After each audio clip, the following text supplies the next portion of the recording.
Welcome back, witches. Quick introduction. Today we are doing 2025 divination. So I'm going to walk you through a tarot setup of just 12 cards to figure out what's coming in the next 12 months. And then I will pull cards for myself and we are going to see what 2025 has in store for me. So let me know if you like the spread. Let me know if you try it out and let me know in the comments how 2025 is shaping up for you.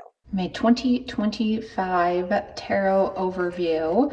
I am using the Threads of Fate Weaver Tarot, and I have already shuffled, and I'm going to pull a total of 13 cards, so one for each month and one for the year overview. And then I am going to do a little voiceover and go through each card for my month of the year.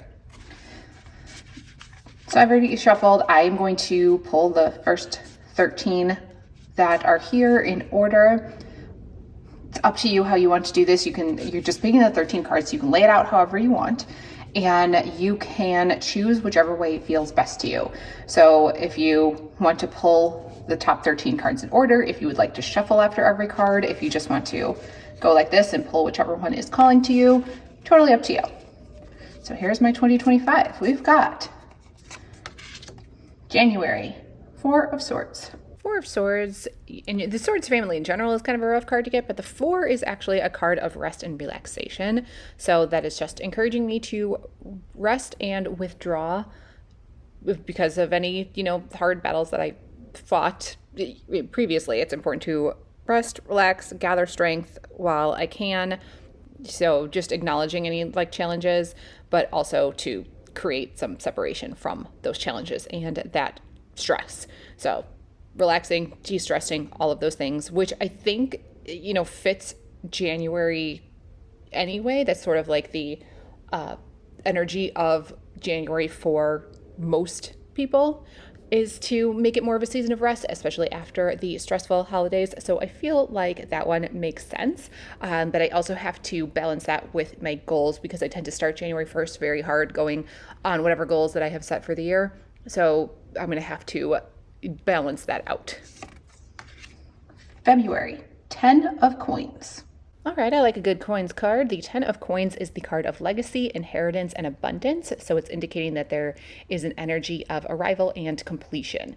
And that is in terms of financial success and stability, but also harmony in relationships. So February looks like a good month as far as financial stability and harmony are concerned. March, the Magi. The Magi in the traditional Rider-Waite system is the Magician. I'm sure you could have guessed that one. And that is the card of confidence, expertise, and transformation. So it's an encouraging card that is the sign that I am on the right path.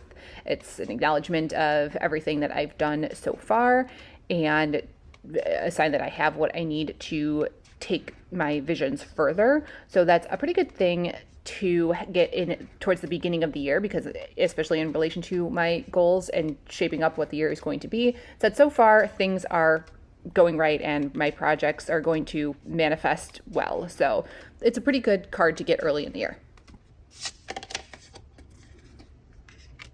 April, the Sun. Another major arcana card. So the Sun is the card of happiness, optimism, and wholeness. So obviously bringing the message that all is well, I'm in a good flow, feeling like I can take on the world. So this is a good time to be optimistic. Success is on the way. Take advantage of it. So a good card to get again early in the year. Feels like at the moment, if I, are implementing the things that I am planning on, then the first 4 months are looking like things should be pretty good. May, Ruler of Wands. In the traditional Rider-Waite system, this would be the King of Wands. So this is a card of control, action, and passion. So this is vision of what I want to build and knowing what steps need to be taken. So this card is more about outsourcing for support in building it. So it's an encouraging card suggesting that all these big dreams that I have are ready to be made physical and put out into the world. And I can ask for help with this to, get full commitment and make these things happen. So encouraging card to get, again, for my goals related things. June, Six of Wands.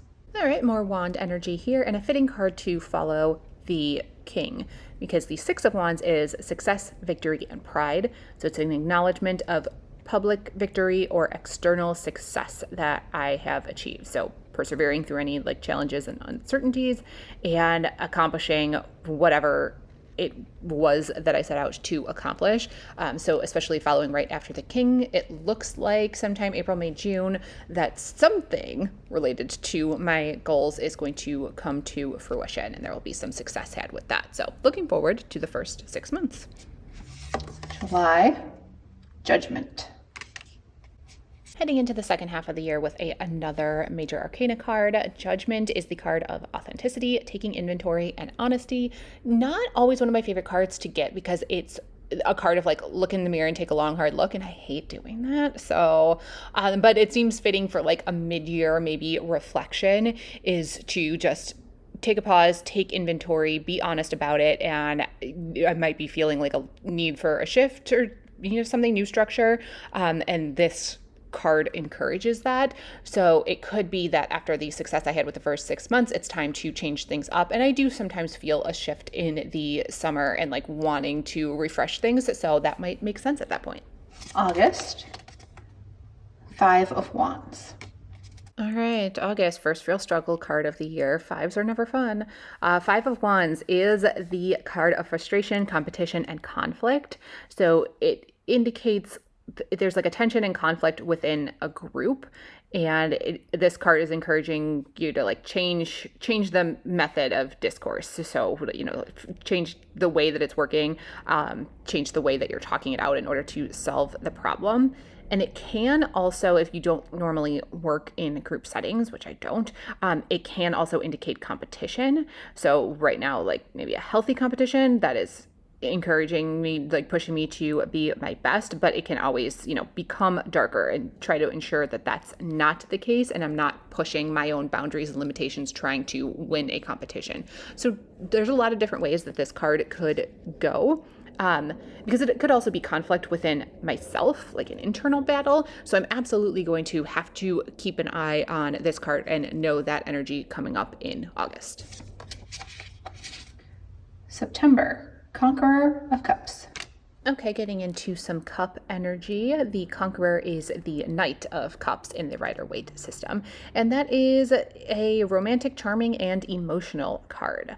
So that Cups in general is rapid movement to emotions. So it all depends on what it represents in this situation. So if it's like projects or situations, like I'm specifically thinking about this year overview in terms of my goals, then it could represent a project, situation, something I'm ready to move forward on with action, as opposed to just dreaming about it, and heading forward on that with feeling. So it's entirely possible that I choose something to focus more on those first 6 months, have success with that, and then I switch to focusing more on another one of my goals, and then in September taking more action on that. That is something more feelings, heart focused. October, Eight of Coins. Okay, back with the coins energy. If I did not mention this the first time that the coins came up, that is the Pentacles in the Rider-Waite system. I'm sure you worked that out. So the Eight of Coins is the card of diligent work and achievement. So this is a period of intense work that I'm looking at in October that might feel soul crushing, and I just have to manage and flow and keep going, because it's absolutely necessary to push through when this card comes up. It's absolutely a temporary time, but that like soul crushing weight can make people quit, myself included. So I just have to remember that it's temporary, and you just have to keep going. The best way through is forward. So absolutely have to keep pushing. But it is overall an encouraging card to just keep doing what you're doing, and you're going to succeed. So I'll take it. November, Ace of Swords. All right, I'm always wary of swords cards, but this one's okay. The ace is truth, intellect, and clarity. So it's in its expansion in mental energy, because swords cut through illusion, confusion, cloudiness, and like get to the heart of the matter. So with the Ace of Swords, you can definitely get some new clarity, inspiration, and ideas. And it definitely presents a challenge because, you know, a lot of new shifts, new ways of thinking can be very challenging, but it's ends up being in a good place. So even though you're being pushed mentally with these changes and shifts, it just makes you more aware and more honest, more alert to the truth. So some things to watch out for in November, but overall, I'm going to get some new insight and clarity. So that could be a good thing as far as my goals are concerned, to just have like a last little push towards the end of the year. December, 5 of Swords. Feel like I jinxed myself with this one by saying I don't like swords cards and I don't like fives. And here we go, 5 of Swords. This is the card of deception and over-ambitiousness. So there is such a thing as too much ambition, and the 5 of Swords carries that message. So it's a card that's like suggesting that you're going to stop at nothing to get what you want. So your morals need to come into play with that. So, you know, there's like a willingness to achieve at any cost is a slippery slope, because you might end up hurting people in the process.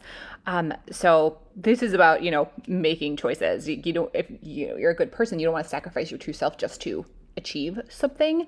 So this may come up like towards the end of the year if I'm like pushing too hard, that maybe not all my goals are happening by the end of the year, or not doing everything that I wanted to, that maybe there's just some things that come up at the end of the year that I would have to sacrifice in order to get exactly where I want to be, but they're probably not worth it to sacrifice. So absolutely something to keep in mind towards the end of the year. Interesting card to come up in December, because that is the time where we kind of do the last push, but we're already burnt out because of the holidays. There are so many things going on. So absolutely something I'm going to have to keep in mind and keep an eye on. And the year as a whole, 7 of Coins. Okay, honestly, that's a really good card to end on, to get an idea of my year as a whole, because the 7 of Coins is the card of perseverance, determination, and alignment. So it finds us when we're at the end of a journey that we've been working hard, getting things done, and this is the card to tell you to check in and make sure that everything is on the right track, that like everything is going to pay off. There's still work to be done. Continue to show up for long-term goals, long-term visions, but that you're on the right track, and you can definitely celebrate all of the work that you put in. So for an overview card of 2025, it is definitely telling me work still to be done. Keep persevering, have the determination to keep working on your goals throughout the year. And then towards the end of the year, it would be a good time to celebrate, because I will definitely have made progress. So overall, a good card to get for a 2025 year overview. So there you have it. There are my 13 cards for the year of 2025. Let me know which cards you pull and how your year is shaping up.